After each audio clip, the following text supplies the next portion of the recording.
Alden Richards nagkaroon ng pangamba dahil marami ang lalaking umaaligid at nagkakagusto kay Catherine Bernardo.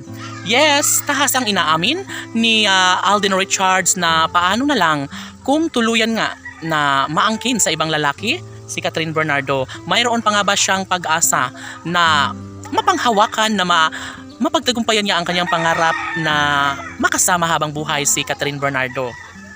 Yes, isa ito sa pinaka inaabangan ng lahat kung talagang porsigido at desidido si Alden Richards sa kanyang mga pangarap ay walang imposible. Dahil paano na lang kung yes, at syempre lahat naman ay nangangarap na sana nga ay tuluyan ng magiging maisakatuparan ang mga pangarap ni Alden Richards para kay Catherine Bernardo. And yes, kahit na sadyang nangangamba ang aktor ay nais niya pa rin na maipagpatuloy ang kanyang tunay na pagmamahal.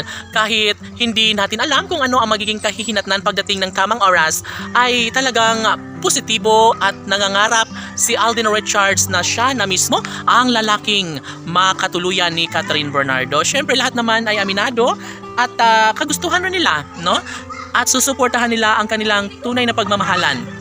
Maging sa mga bali-balitang hindi kaya ni Alden Richards na mapagtugumpayan ang pag-ibig niya kay Catherine Bernardo, ngunit baliwala ito sa aktor dahil alam niya na sadyang siya na mismo ang magiging makatuluyan ni Catherine Bernardo. Syempre lahat naman ay magiging happy at mararamdaman nila na sadyang totoo nga na seryoso si Alden Richards sa kanyang tunay na pag-ibig para kay Catherine Bernardo.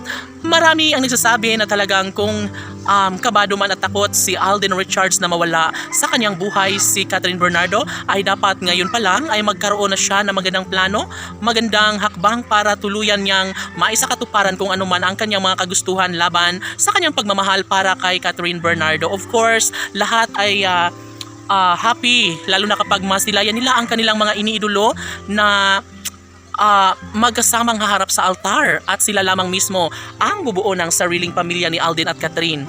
Bagamat marami ang kumukontra sa mga pagkakataong ito, sa usaping nararamdamang pagmamahal ni Alden para kay Catherine ay wala nang puruhan pa na matalo ang tunay na damdamin ni Alden na Richards para kay Catherine.